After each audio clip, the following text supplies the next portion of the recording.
Good evening and welcome to episode 5 of season 2 of the Beatroots podcast. Today we're joined by DEAFDEAFDEAF. They're a 5-piece from Manchester. They've recently released their debut EP, Impulse, in June 2024. According to their Spotify, they are a mile away from the average indie bollocks and a marker for the next wave. Today we're joined by Jack, Louis and Nathan. Welcome to Beatroots, guys.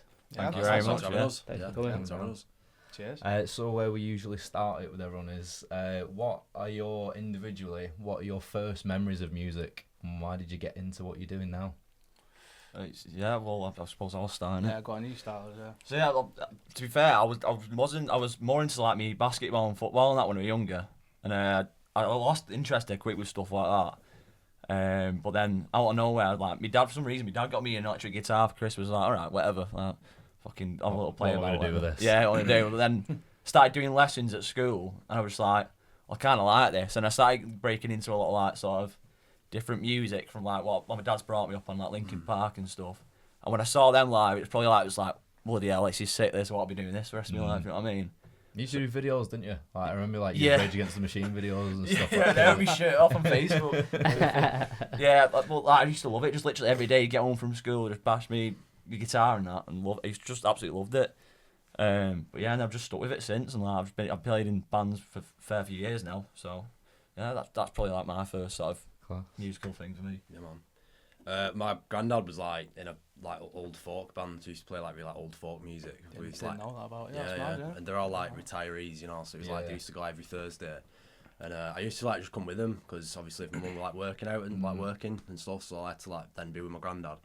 And then like he used to like teach me like a few chords and stuff like that, and then I used to like go down and like play songs with them all the time. Was that like the rehearsals or like the gigs as well? Well, the gigs were like more for like granny parties, you know, like 60ths and that, and all like get round and like play in front of them and stuff like that. So I used to like do that. I used to like play bass, and then I learned guitar more often, and then I got one for Christmas. And then my dad bought me an electric guitar as well, so I then never really stopped. Just like sort of going on YouTube and just like learning stuff on there. And yeah, pretty much from like day one really. But yeah, pretty much. Yeah, I'm nothing like that at all. Yeah, I'm the least sort of musically, from the start anyway. Sort of fell into it a little bit. Like when the band started, it was me and the bassist Ellis and one of our old original guitarists. And I just got a guitar, I think it was like only like 18, 19, so pretty late really. So I got a guitar and couldn't play it like at all, so I was just like, alright, I'll sing. Sort of that led to then fronting the band. And yeah, I guess I've sort of just like stumbled into it, but I always tell this story. I was with my mate last night and it was on about this time, so we went on a trip to Wales. It was like me, my dad, his dad and his brother.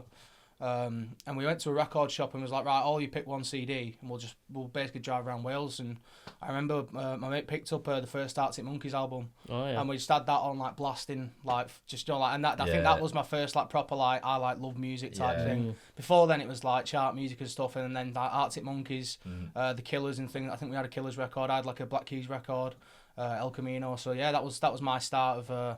Got a lot to answer for those Arctic Monkeys, haven't they? Yeah, definitely. Yeah, they started something now, haven't they? But yeah, that was my story, and they sort of stumbled into being a front man, I guess. Yeah. So how do you all know each other? Where did you all meet? Well, we went to college, didn't we? Yeah, Me and Louis basically like we met each other in college, and we played in like college bands, like basically like we were called Aria, our old project. And then me and Louis have always like stuck together anyway. Like we've kind of locked in on our like guitar parts. Like we work really well together. So 100%. When I left Aria, I had the opportunity to join DEAFDEAFDEAF. And like so I joined him, and I was like, well, we've got this lad called Louis here. He's like, I work really well with him because we were looking for another guitarist. Yeah. And at first it was just like kind of like just jamming about here and there because like. At first it was one of those like, oh, bring my mate down to practice whatever. He's like, oh yeah, you know what I mean? You come across a bit weird or whatever. But then we just started jamming, and then eventually like we just thought, yeah, he's in it. You know what I mean? Like But yeah, the band I guess started, like I said, saying before, me the bassist and our original guitarist, just basically having a go of it. Like Ellis, who plays bass, he'd only actually started playing bass when the band started, or when the first sort of iteration of the band started, or whatever. So we just basically we knew each other again from college and things like that, local area. I was like, do you know what, we'll give it a go. We'll try and do something. I remember we played like our old guitarist Jacob's mum's like 50th birthday, and we did like a Joy Division cover. Did a cover of like Sonnet by The Verve. And then he forgot a verse, so we had to like cut it. And then and like I said, we didn't have a drum or anything. I was just singing and just attempting to try and do something. And then like I said, it's you basically just messaged the band page and was I really like you. I think you'd heard Nothingness, hadn't you? Well, so it was before Nothingness came out. So they put a post out, and I just reached out to him and was like, listen, like I wouldn't mind like just giving you something new a go, because it was like, I mean, I was never really into sort of like music that we're doing now. So this sort of like post-punky sort of gothic sort of ballady music. I'm never into it. To be honest, I didn't really like it. But then when I started playing it, I was like, you know what, I can kind of get on board with this. And then they sent me like a massive playlist of like loads of different songs that they're going for or whatever. Like influence. Yeah, influence. And like, I mean, I've learnt so much stuff musically and stuff like that. Like, but yeah, I literally reached out to him anyways, and they said, oh well, we've got a song coming out next week or whatever. It's called Nothingness. And I went to listen to it. I was like, fucking hell, this is a tune. I was like, nothing's ever caught my eye about that song before. So like, I need to sort of pull my finger out here and actually do some proper work here. Yeah, famously the only good song we've done, I think. Yeah, that's it. The one hit, whatever wants to hear. One hit wonder. Yeah, literally, Well, that was the song. I heard that, I was like, yeah, this is proper up my street, this. And we're sort of like moulded into what we're all good at individually, because I think we're all very, very different in our own ways, like musically. Like, you can tell with like influence and stuff. Like, I mean, definitely. We've had like, interviews before, and they've been like, you know, what your influence is, and it's like, I'll say something, you'll say something completely opposite. Yeah. You might go for more of a metal thing or something. Yeah. You might go for something like noise rock, like Swan and stuff. Yeah. Whereas I'm into like more like, I guess, you know, like sort of classic rock, I guess, or like old hardcore punk and stuff like that. But then I think it all works. It comes together, and it all. You can hear it though. You can hear it like the different sort of like. I think not to be like, you know, kissing our own ass or whatever, but I do think our sound is quite like unique in a sense of like we try and stay away from just being a post-punk band or a shoegaze band or a goth band. We try and mix all of them and try and make our own thing. Do you know what I mean? I think you can hear that, and I think that is probably due to our different influences and stuff. 100%. Like, yeah. Have you got any like middle of the Venn diagram kind of influence where you all think, okay, yeah, we're all into that, and that's.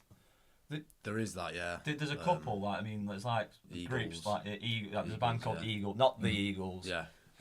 Like they're from Leeds, and like they recorded at a place called the Nave. That's where we record as well. Like we take a lot of inspiration from them. That as a collective. Yeah. Like a band called Preoccupations. Yeah. Like that sort of like vibe. Like. Yeah. So it's hard to explain. It's a weird style of music. It's like it's like quite like erratic sometimes, but like quite melodic at the same time. Yeah. It's like interesting to listen to, innit, and like to get inspired by it. Like some of the riffs and stuff that we do. Like I end up sort of copying them, like Preoccupations. I've seen you live a couple of times, like in various different bands. And it's got that heavy feel, but you're right, it does have a melodic feel to it. It's not just out and out heavy. It's not erratic all of the time. It's quite.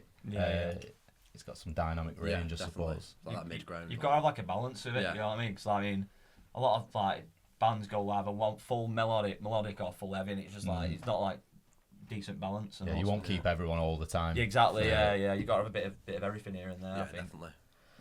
So if we go to your most recent release, which was the EP, did you have an idea for the EP before that? Was it? We noticed that there was 3 songs released as singles before the EP came out, and then I can't remember the last track on the EP. Totally in Love. Totally in Love.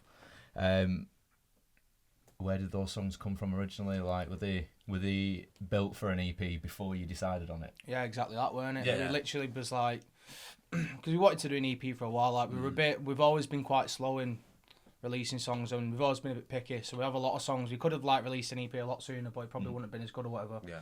But it was like, let's get in a rehearsal room and we'll write a 4-track EP. And I was like, right, I'll base the lyrics all of them sort of interconnected, or like going for the same thing. And we built it basically, like I said, we went through track by track. Yeah. I think it did start with Sweet Thing, which is the first track, and then we just sort of like possibly wrote a couple others, and then sort of, but they were all made for the EP, weren't they? So like created like. So you're like, we're gonna make an EP. Yeah. These are the songs. Yeah. Right, cool. Yeah. Wanted it to be a collective piece of art, I guess. Definitely. Yeah, like I said, all the songs are sort of like connected, aren't they, in their own ways, like sort of like that nostalgic. That's cool. Sort of like feel and all that jazz. So we definitely like aimed it to be all together and collective. Yeah. Even When like did you record it? That was the Nave, wasn't it? The Nave, yeah, the Nave. played Yeah, for the Nave, yeah. And, it's like Pudsey, isn't it? Like Leeds. Yeah, it's yeah, sort of like outskirts of Right, Leeds. okay. It's an old church, which has been like converted into a studio. But it's a really top studio to be honest. Yeah. The producers we work with do like they do all sorts of stuff. They do Bedroom, don't they? Yeah. Who's like a sort of shoegazy band who are doing quite I well. think they had like Block Party there as well, didn't they? Yeah, they've like, got a few. Really got, yeah. Yeah. So that's pretty cool. But yeah, every time we go in there, it's like the producers are very like, they're not afraid to voice their opinion on the tracks and stuff, which I think I'd sooner have that. I mean, when we first went in there, we got ripped to bits, to be quite honest with you, because It's funny the amount of people that are saying that. And, like, we're so open about like, with the right people, it makes such a difference. Yeah, doesn't it? And if definitely. you're comfortable with it, Yeah. Like they're just out and out professionals. Like they're really good at what they do. Like Yeah, that very sort of good. like the sort of our music we play. Yeah. And stuff like that. And like I mean, what song was it now? I think it might have been City Song, our older song. We came in with it, with like the bass, like the track we had, and then it just completely changed. But like just it changed right. You know what I mean? Like you all changed with everything it. made like, sense. Yeah. It was like crazy. Like bloody hell, it's the same song, but it just sounds 10 times better than what you did before. It's mad. But yeah, they're really good at what they do. So like that's why we just sort of stick there at the moment. Yeah. Yeah. So where else have you recorded in the past? We went. Oh, what's the place in Sheffield? I can't remember what it's called. Oh yeah. What's it called? Yeah, there was a place in Sheffield. It's pretty much. It was only a small studio. It was in like an old garage or something, wasn't it? Yeah. We did all over there. Yeah. Which was the B-side to City Song, or like the re-release of City Song. Mm-hmm. Yeah, so we've recorded there. We did. I mean, before you two were in the band, we did. It's in Chorlton, I think. Airtight or something like that. Have you heard of it? Airtight. No. It's a studio in Chorlton that we did. We did a track there, but it's mostly always been at the Nave, really. Yeah.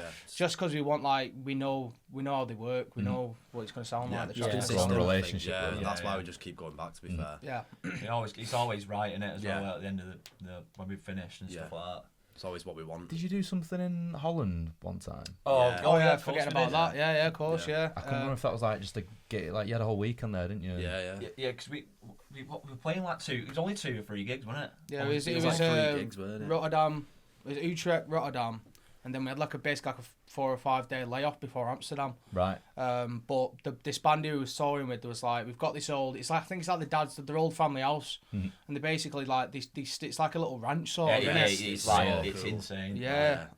But yeah, it's got a recording studio in there. It's got like a rehearsal room and stuff. And yeah, we just basically camped out there for like 5 days, wrote a few tracks and recorded and had a few beers and smoked things what are legal. Not legal When in in the UK. Rome. Yeah, definitely when in Rome. Yeah. It was definitely like sort of like Rolling Stones, sort of like somewhat out of a film role there, like jamming and. It's class. We were living a bit of a fantasy, but it worked out because the tracks came out really good and the EP sounded really good. Yeah. But that was just like a live EP. Yeah. Like it wasn't like professionally like recorded. No. Like it was literally like I sometimes look back at it.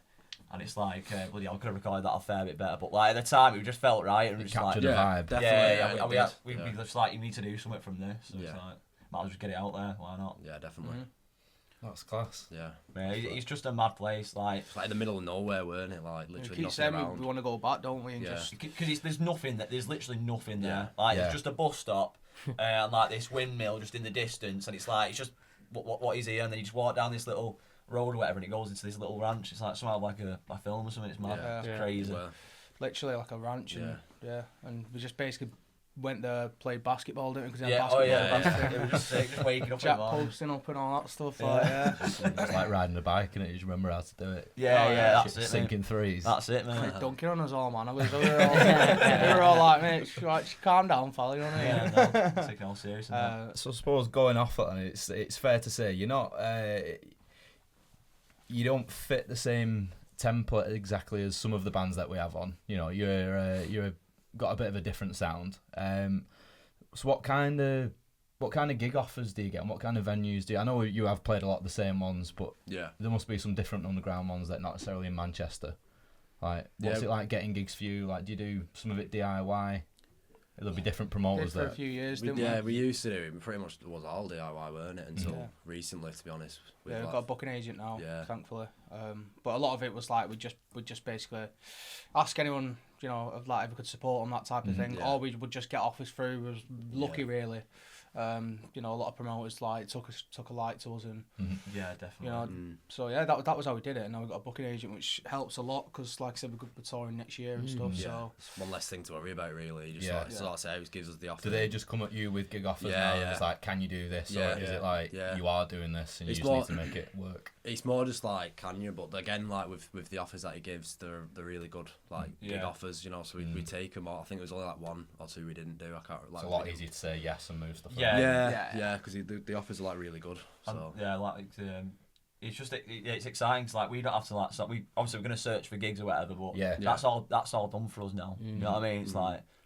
And like we're playing like some gigs, and it's like bloody hell, like, I didn't expect to play in there. You know what I mean? Yeah. And he's put this tour out because we did agree to a tour deal basically, and I didn't expect it to get done that quick. Literally, like it was like probably 2-3 weeks, and he had like a spreadsheet, and it's like there you go, Yeah. there the gigs you're playing. all Yeah. booked in, like Just about to mention that 28 venues, isn't it, in UK and Europe? yeah, probably. Yeah, I don't yeah. know. I don't think we've played 28 venues That's in our crazy. 4 or 5 years. You know, you've got Berlin, Copenhagen, Paris. Yeah, so what goes into the planning of that is, do they just sort it all out for you? Or do you say, you know, we want to play in this city, that city? Yeah, well, we said to him just like we want to do. Like, the whole reason we got in contact with him because we reached out to him is like we want to break Europe a bit more because I feel like our music is very well suited to sort of like that sort of areas and stuff. And he was just like, yeah, don't really leave it to me. I'll sort something out, sort of thing. And yeah, he just booked it all, but it's day after day as well, which is perfect for us. 'Cause we're not like, you know, we was constantly doing something every day. just grafted it like. But like he's just put it together, and it's like it's gonna be all like travel like sweet, like you could just drive to each one or whatever. But like all you be driving or? we've got a driver. Yeah, Yeah. my mate's Sorted out driving, yesterday. Yeah, Thank yeah, God. Yeah. Got a tour bus then? yeah, Sorted. got it all sorted. It's got a DVD player in it. I know. apparently, yeah. Ooh. Get So, Shrek free on there. Nice. I just have that on repeat all day. So, yeah. Barnyard. Barnyard, yeah. But yeah, he's like I sort of like liaise with him quite a lot because I just tend to. He sort of like wanted to just deal with one band member just to make it easier. So I was like, yeah, I'll do it. And he's like, but every time he puts an offer through, he's like, I think this city will be good because it's en route, it's on the right route. So I think it was like Liège or something like that, which is in Belgium. He sorted that one out and he was like really pushing for it because he was like, this will be like, you save you having to drive. Joe, because it was like the last date. I think that's the last date in Europe, something like that. Yeah, So save you having to drive. You know, from like the other side of Germany, you can stop in Belgium and then goes back to the UK.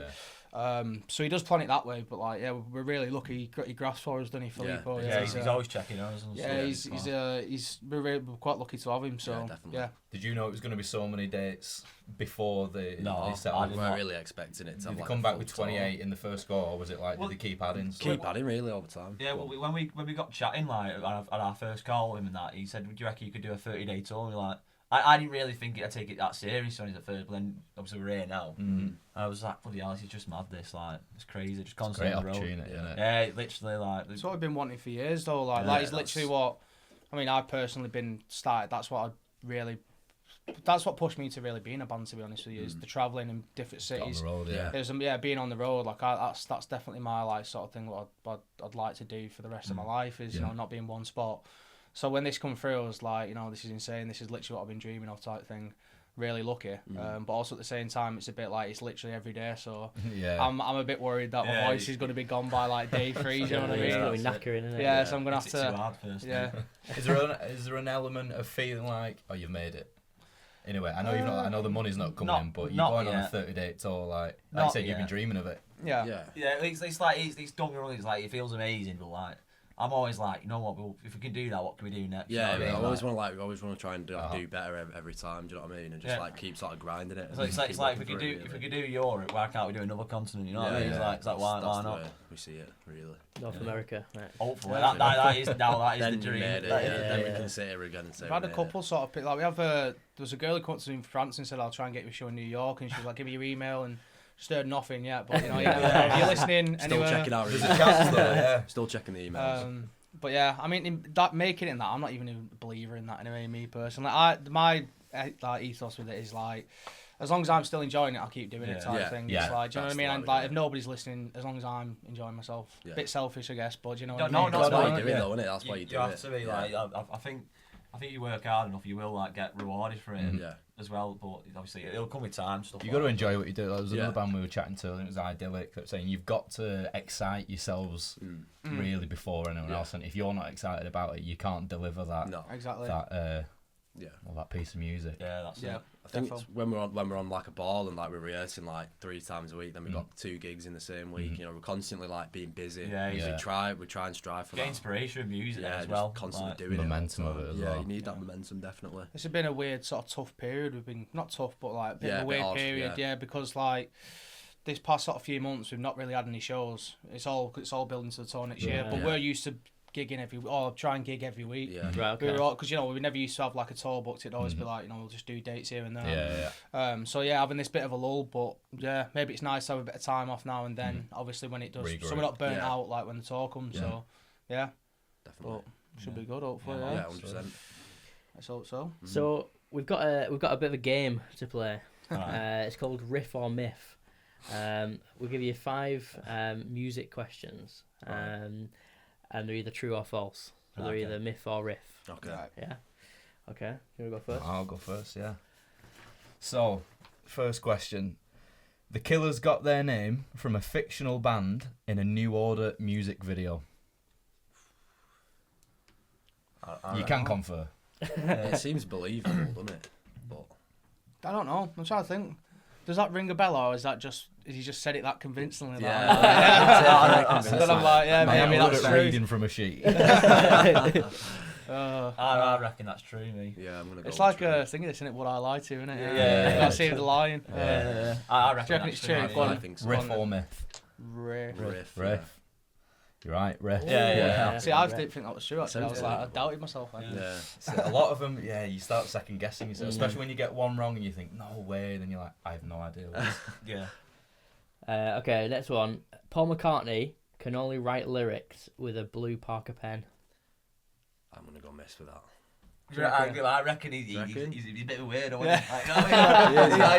I reckon. Surely He's an not. odd bloke, innit? But, like in the best way, but I'm glad he'll be out of Manchester when this comes out. I can't wait Paul McCartney showing up at our next gig. Like, That's just saying it's about me on that podcast. Sorry, Sir Paul. I reckon that's true, me. Do you reckon? Yeah.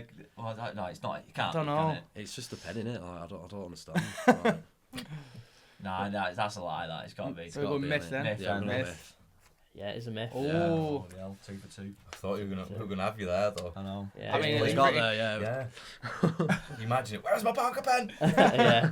You You can't know write me song. imagine blue Parker pens never existed. No One Beatles. of the Beatles. Yeah. So, question 3. Billie Eilish's middle name is Harmonica.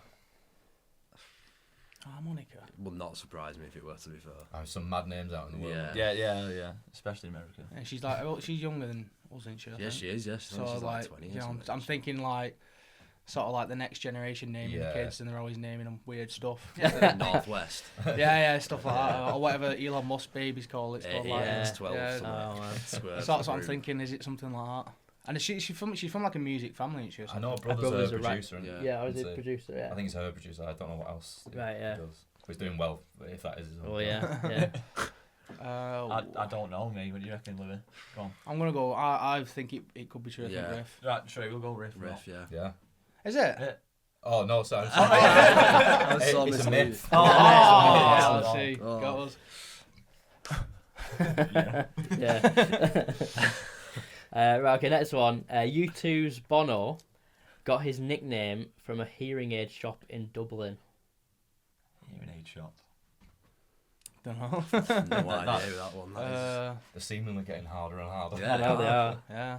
Yeah, well, you'll be at season 2, is it now? So you'll be experienced in Yeah, it. this is the first time we've done this. Oh, is it? There's a lead. Well, no, sorry. So we've done it with everyone else. There's going to be a leaderboard. Oh, right, yeah. yeah. That changes the game now. Yeah, On yeah, top of yeah. that. Maybe we should have told you that before. Yeah. Up the ante. Oh, but There's no prize. I Yeah. think that's a myth, maybe. yeah, Do you reckon? I think Hearing it could be aid true. shop. But where did he get his nickname, though? That's what I mean. Bono. Has he got hearing aids? No. No, he's got dodgy eyes, hasn't So what's he doing in a hearing aid shop? he? Oh, so I'm going to go with myth. Yeah, mate, we're going myth on that one. So that's Bono and Paul McCartney we've got on our back now. So, That is a riff. Oh, Is it? That's true. Mate, we're gonna get absolutely slaughtered by Rest at Band here. Literally, Do yeah. you think they know that? Ellis will know. Yeah. Right, here we go. Final question. The first CD ever pressed in the US was Bruce Springsteen's Born in the USA. First ever. The first CD ever pressed in the US was Bruce Springsteen's Born in the USA. Surely not. I don't know. I'm trying to think. Who else would I it be, mean, though? yeah, it's going to be someone like that, isn't it? Yeah. But because that last one was riff, is this one myth? No. You got to And start that's why it thinking might that be way. riff though, because then it Yeah, might that, make you yeah. think that. do you know what I First mean? CD I ever got was Smack That by Akon. That's class. It was Similar unrelated. musical quality. That Unrelated news. two icons. Yeah. I gotta go for it. Yeah. I'm gonna go riff. Yeah, riff. Right, we'll riff that one. Riff, yeah. It is a riff. I'll Oh, take so that right. Wow. Yeah. Is that it? Yeah, So that's that's it, yeah. 3 out of 5. That's not bad, really. Yeah, Yeah, fine. alright. you're mid-table. You're Yeah. drawing with Idyllic. I think I ideally got 2 in the end. Did they? Yeah. Once I edited these at the weekend, like the last 2 episodes, and realised we'd said like 3. And then when I actually went through it, they got 2. Oh, Oh, you got 3, well done. But yeah. class. Oh, so yeah, So, we're yeah, mid-table. middle of We're the table. yeah, It's Brent- alright, someone's got to be there. nice bit of Brentford it. or something like Well, that. some of the other people have done quite well, so you still could be, pretty low down. Oh, yeah, Yeah. true. Yeah. You've got a few more people relegation to battle come. now. Yeah. Yeah. Need big Sam in. So let's get back to the business stuff. So I don't know if you remember, I'm sure you do. You mentioned Aria before. Yeah. Remember, I recorded a song for you when I did that college course. Yeah. Just kind of curious as now, like, how's the whole process changed for you? Obviously, you're in a different band, different people, but mature as musicians. Obviously, you work with far more professional people now. Yeah. Like, specifically for you two, how's it changed from that band to this band? I don't know. I think about it all the time. How like quick it's gone from like there doing that, and Yeah. then like doing playing Netherlands and France and all that, and then like to being here now. It's like I was like nearly 6 years ago. I know. Do you know what I mean? So It's made like, me feel well old. so it's just like I don't know. It's just really really quick, and I don't really think about like how we've come there. I think it's just more like opportunities in different places that we can play, and especially like going into the Nave and like people telling you how it is. Do you know what I mean? And sort of like being open about it, and reflecting on how we play, and just constantly like sort of improving, and we're telling each other like the honest like things that need to change and stuff. But Yeah, no, I think as we've continued to obviously playing bands together and stuff. yeah. Like we just like I feel like I don't know. We always had like a bond, like just playing Yeah, each other and stuff definitely. like that. It's like, and when we played in Barcelona with Aria, Yeah. and then we obviously like we had a great time and stuff like that.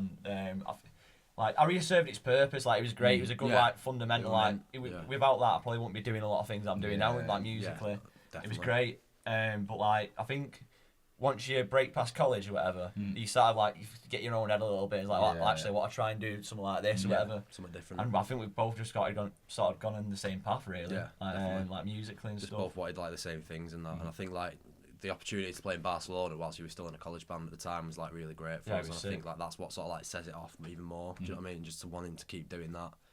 So Yeah, but class. I'll never forget it, mate. Yeah, Like, yeah. it was just class. Like just having a good time in Barcelona, and now yeah, this is what we're doing all the time. It's class. Yeah. definitely. Has it changed much since the start of DEAFDEAFDEAF to when like Lou and Jack have joined? Then has it like evolved into a new kind of writing process there? What was it like before? Yeah, definitely. Like when we started, I guess like the origin of the band was we started off as more like sort of. I mean, I say hardcore punk, more like an Idol sort of rip off. I mean, that's was like what I was trying to do anyway, and that was what I was into at the time. And yeah, when we started, it was a lot of just like we'd write like 4 songs a rehearsal because they were all basically it's like this based over 4 chords, and then the chorus was just the 4 chords but played louder type thing. It was you know what about I the mean? energy. Yeah, it's about the energy. But now it's completely different in it. It's like the way we piece. It takes us a while to write a song, just because, like I said, we are picky, but it's also we want the song to. We like adding bits and details in. Ideas just generate a lot differently from when they originally did. And just that just comes with us being better musicians, I guess, isn't it? And being like more attuned with each other and knowing what we can do. Because we could easily there's a few songs we've written in the past. So it's like they're good songs, but like are they great songs? Yeah, I like yeah. the idea is you want the next song to be the best song. Do you know what I mean? So when we write it, it's like, is this actually better than any other song in the set list? What song in the set list is this going to knock off? Do you know what I mean? Yeah. So yeah, that's the way it is now, and it's like it's just trying to stay like. If you listen to a lot of our music and stuff, it's not like overly complex, you know. It's not like a band like Polyphia or something like that where it's all technical and things. But there's definitely like when you listen to it, you can hear where we could have gone down a sort of simpler or like easier route, and we've gone, you know, let's try something different. Yeah. And that's what we always try and do. I think try and challenge ourselves. Yeah. That's how it's changed for me. Instead of just making the easy song or taking the easy option. I think like lyrically as well, you've sort of like you've changed a fair bit to what we was doing. But at the start, it was a lot more. Obviously, you did a lot of political sort of like stuff, weren't you? You did a lot of vocals. Now the vocals completely changed really compared to what we used to do. Yeah, there was a lot of shouting and raving really. But that's not a bad thing. That's there's a need for that music, and it's not like I'm completely abandoning like the political aspect. Like I just don't write as frank now, not like it's like, you know, I hate the government. It's always like twisted in a tale. Do you know what I mean? It's more reflective as well. Yeah, I always bring up sort of Sick Dog off the EP. A lot of that is basically about like my grief with or my grievances with the way the world's going. Sort of like a bit apocalyptic, I guess, but like a lyric what I use in that is a father wouldn't mean much now anyway, like, you know, what do you want to be someday? And it's like that's a bit of a grim sort of reality of like, do I actually want to have kids because the world is a bit, you know, it's getting a bit, I think it's getting a bit grim. Maybe that's just, you know, it's a good point. Yeah, do you know what I mean? And it's that, and it's like it's that sense of, you know, I'm thinking of it that way rather than being like, oh, you know, climate change is happening, everyone's, you know, polluting, and being, you know, I wouldn't write it like that. I'd start to spin a tale with it, and that's just, I guess that's just an evolution in my writing and just not wanting to, I like when I write lyrics, I try and make sure that they're not too, what would the word On be? the nose. On the nose, or like, you know, if you listen to them, everyone can take a different meaning from the lyric. Yeah. Do you know what I mean? Because I've always enjoyed songs like that. Songs where like, you know, they're about something, but you can interpret it whatever way you want, and that's how I always approach lyric writing now. Is trying to make them like, you know, a bit like open-ended, I guess, or like not the meaning isn't like sticking out to you. Yeah.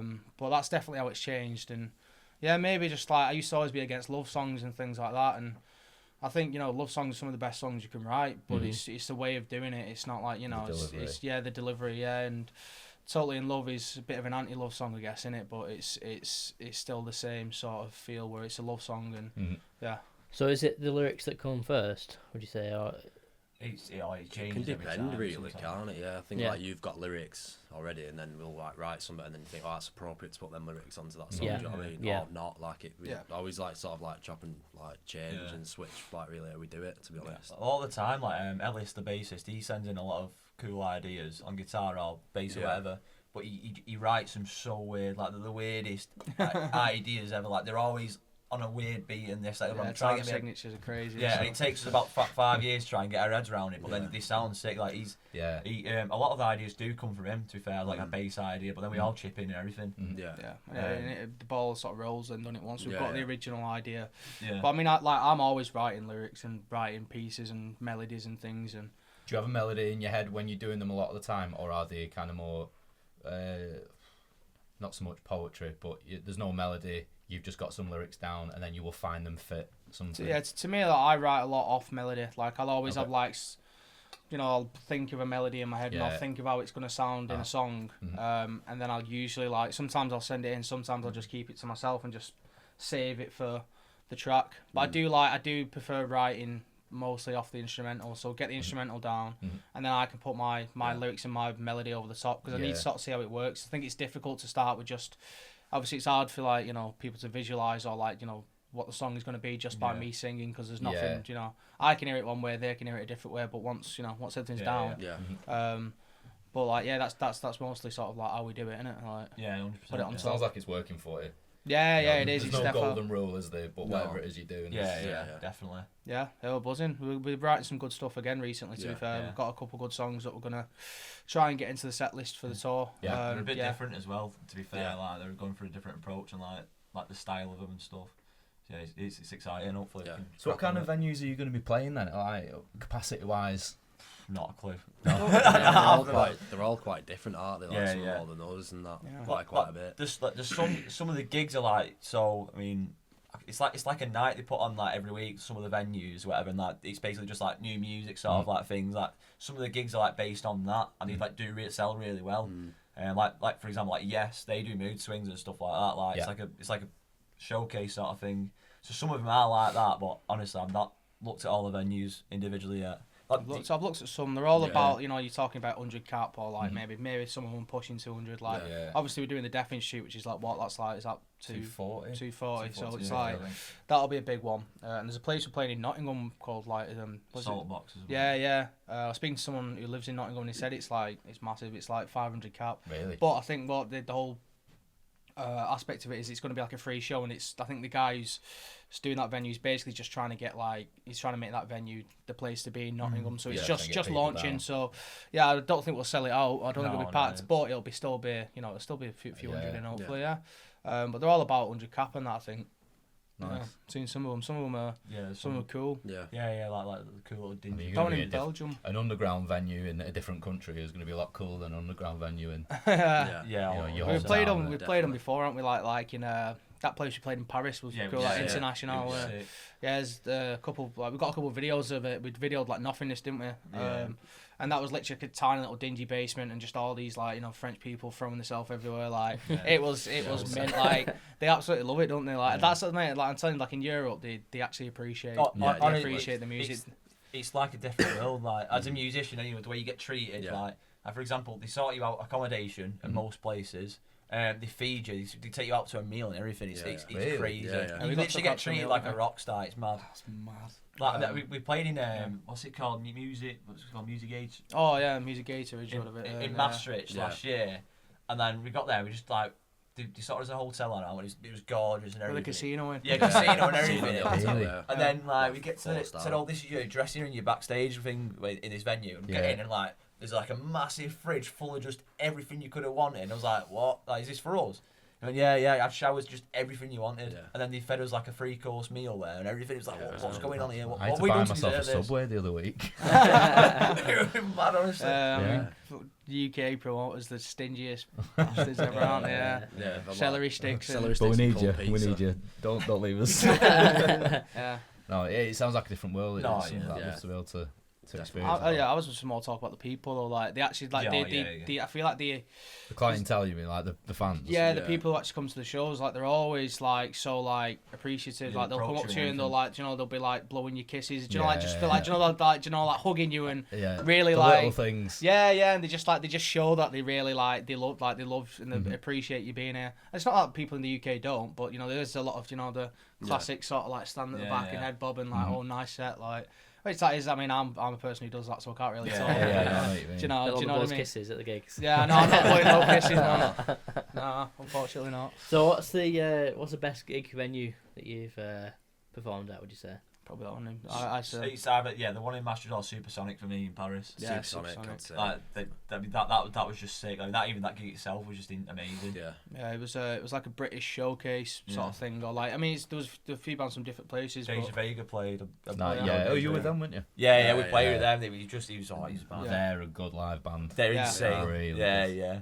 But again, though, like it was just like it built up and like we were lucky to be the last band on. But that was another free show and just absolutely packed to the rafters, and it had like obviously all the floor, and then there's like like a mezzanine balcony, and people just like hanging over the balcony. I remember that guy. Do you remember the guy who was like at the front, and he's at the front? He's grabbing onto the monitor. But like they were going mad for like Deja Vega, and like they were on before us, and it's like we come off as like shit. We're gonna have to smash it here. But that's true. That's probably the best venue we've played. I'm trying to think where else we've played. That's just been like a cool venue. Yeah, that Music Gator was good just because how they treated you, and that was a nice big room which suited our sound. It's probably the biggest room we've played. Yeah, it was massive. But the one with was it Tully? No, not Tully.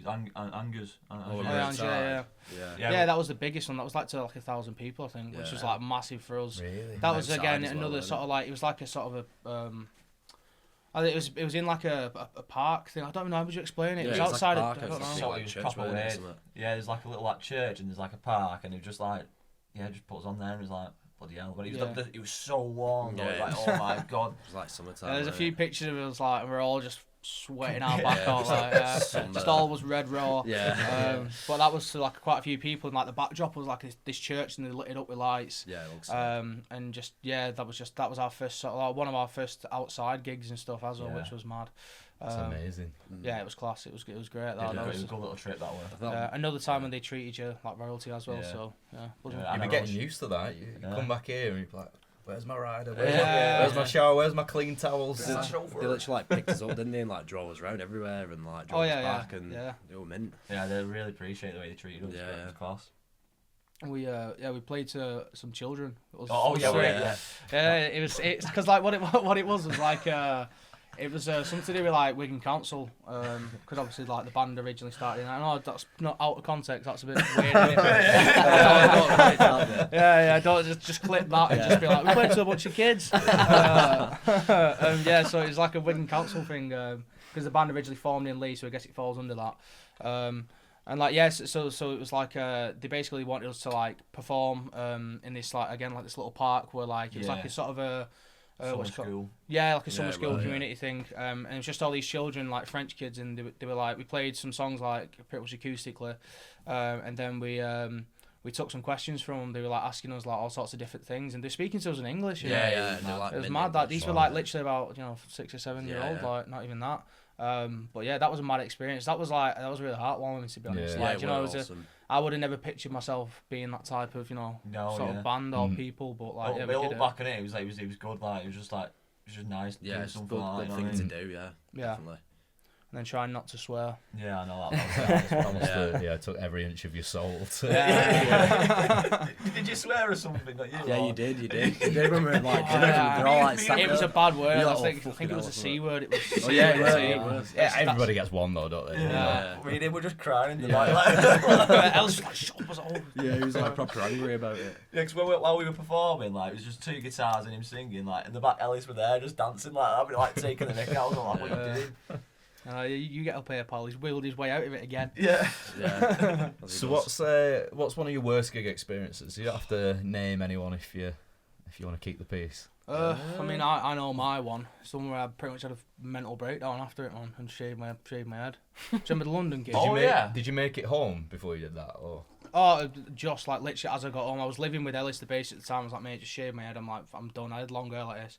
So like basically, we played in London. Careful, not like us. Won't grow back. We played in London. Was it the bloody? What's it called now? Old Blue Lost, is it? Yeah. Oh yeah. I'm not even asked, man. The sound like there's a bell end anyway. So he was basically like, oh, I've done all orchestras. this, like, orchestras, and this is that. I was speaking to Billie Eilish. She was like, this microphone's what Billie Eilish uses. It'll be great for your voice. I was like, I sound nothing like Billie Eilish, but nice one. Anyway, so I had no issues with that. I was just like, yeah, just trust the sound set, whatever. And then he basically the first 2 songs he hadn't turned he hadn't put the guitars on. Yeah. So we're playing without guitars. So I was wondering why we always get a bit of a weird reception in London anyway. Like London is a bit like, it's like it's a bit of an in-crowd type thing, which we played a lot of good gigs in London. I'm not slagging it off, but we had a few different like sort of looks like with these lot. It's probably because we didn't have guitars on for the first 2 songs. But then he only told us this after we fucking played. He didn't even do anything. He didn't even say anything. Oh yeah, by the way, like you just don't say anything. Just just leave it. But yeah, so that gig was a bit rubbish, and then we ended up going. Well, we stopped in a Premier Inn or something, didn't we? That was the guy. Do you remember the old man? Oh no! He was like adamant that we weren't allowed in each other's rooms. This like all just like jobs worth. And be on a school trip or something. And you're like walking around, like watching us, like could see that. Yeah, because what's it called? Like obviously we were. Was we pissed? I can't really remember. Yeah, I think we were pissed. Pissed and other things. Yeah, true. So like we're literally there, and then we get in, and he's just there, just being a dick to us. I'm like, chill out, you know what I mean, sort of thing. He's like, no, you're going upstairs, you're going downstairs. Literally, he was like, you could hear him like fudding walking across your room every 10 minutes. Was it you look for the people? No, he like walked past, like with you. Mad. And then when we went out for a smoke or whatever, so we all just like, what the fuck's going on here? Like this is weird as. And then they locked us out, didn't they, from the outside, so we couldn't get in, so we had to press the buzzer for him to let us in. Or something. No. So then we were like, all there, like, what are we going to do now? Like, we're here now. Yeah. We just silent, weren't we? Just walked Like past naughty it. school. It literally gets worse because I got a speeding ticket, speeding fine, and we ordered like 50 quid's worth of takeaway. It just didn't show up, so we ordered another 50 quid's worth of takeaway. They both showed up at the same time, so we didn't Separate drivers. Yeah, separate like takeaways, my like, God. and then I just got back and I was like, why am I even still doing this? You know what I mean? I was like, I hate this band. So yeah, Cut my hair off. Yeah, literally, I just went and cut my hair off. I'm done. Like I didn't care. I was like, I need to do Start something. again, Yeah. But that was a pretty bad one. We have had some shockers though. Yeah. Well, we have, Yeah. It's part of the. It's character building. Yeah, Isn't it? it's Do you know what I mental. mean? The amount of times someone said character building, I've said it like twice this last couple of weeks. It is though. Character building is the best way to describe it without doing this kind of gig or this kind of experience. Yeah, you've got to respect it, innit? You just got to firm it, like, it is what it is. Like, Yeah. Like, the amount of times that we've had technical difficulties is like is beyond stupid. Like, it's Some of the ghosts though, in Hull. Oh yeah, mate, that was right. To put in perspective, we played a gig in Hull. It's called the Adelphi, innit? Yeah. The Adelphi. It's a sick venue, but like apparently it's like the next to it. There's like a haunted house, like the world's most, like England's haunted house, whatever. So then one of the lads, buddy, like pressed. What did he do now? Did he knock on the door? Or Yeah, he something? knocks on the door and like put his hand like through the letterbox. Yeah, like looking through letterbox. Yeah, just be a dick, right? And then, but basically, I was like, don't do it. yeah, don't do it. Like, we're like, no, don't stop it. And then what happened is my string snaps. One of my pedals completely broke. Yeah, my amp stopped night, working. and your amp stopped working. And when I was walking on stage, I banged my head off this fucking thing. Yeah. So basically, like we got cursed by this Yeah. door. Yeah. Just didn't It work. was so rough. Like. Confirmation of the supernatural, isn't it? Yeah. So we were just all looking at each other like, what's going on here? What's happened? Yeah. So that was another That crap is one. mad. Yeah. Don't fuck with ghosts, you know what I mean? Right. Yeah. Don't put your hand in the The whole That's like it, that's the it. haunted letterboxes. Yeah. So obviously we've spoken about the tour, but what does the next 12 months look like for you? Well, I think we're gonna try and release some more music, definitely. Try Leave- writing an album though. That's Yeah, what I yeah, want to do yeah, anyway. Is focusing write on- an yeah. album and get like a 10, 12 track album or something. Get like demoed and send it about, see if anyone wants to release it or just release it ourselves type thing. Yeah. That's what I want to do anyway. But yeah, touring as much as we can, playing as much as we can. Yeah. That's our same old stuff, innit? Yeah, it's gonna be busy though, because just after the tour we already got dates booking for like September. Doing I think another Netherlands show, Right. and he's looking at booking another few dates in Europe. So it's just like it just keeps rolling Constant, now. yeah. Constantly, Yeah. But that's how we want it, innit? Yeah, definitely. Will you try and bring anything out? You're talking about an album. You try and have anything, or do you have anything that you're going to try and release next year?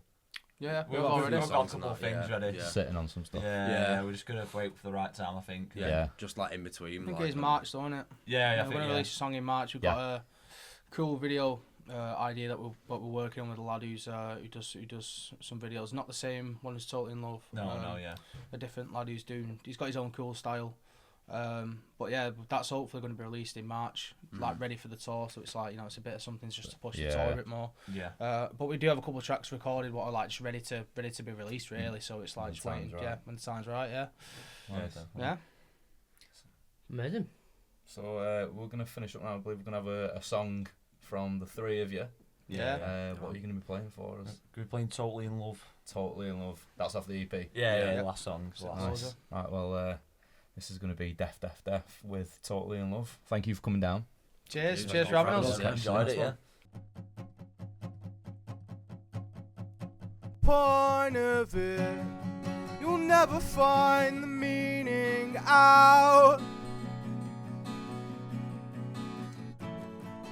Walking dream, a sudden sense of purpose at last, and leave me some depressant by the door. And I promise I'll be here late still from 9 to 4. Marks on your neck from me, you throw that away for what to be totally in love. totally in love with me, totally in love. I'm totally in love with me.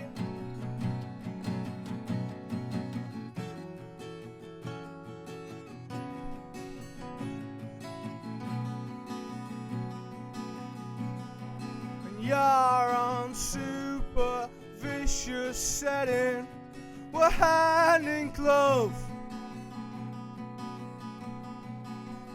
and it's all I've ever wanted. It's not enough.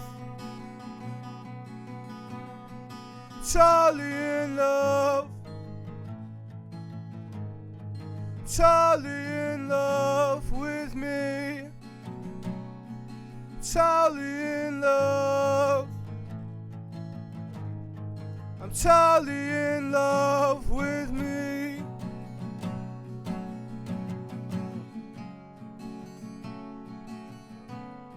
As time will pass, my love was never meant to last. Maybe it was a sign. I didn't know much anyway. If I could have changed, I'd have stayed the same.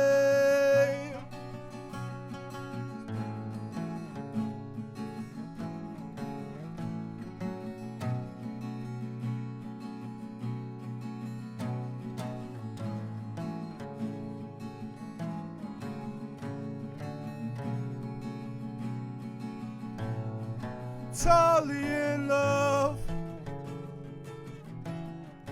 totally in love, totally in love, totally in love with me.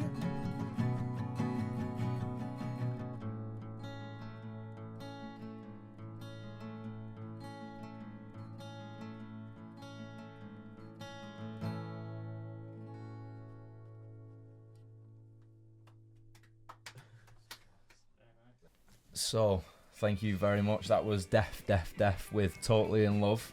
Thank you very much. I'm jealous of everyone that's going to get to hear that, possibly on that European tour next year. Thank you for coming down again, and we will catch you soon, I'm sure. Yeah. Nice Cheers one. for having Happy us. days. Nice one. Appreciate it. Thank you very much, guys. This has been season 2, episode 5 of the Beatroots podcast. Join us next week. We are joined by Jake Dixon. Thank you very much. Thank you.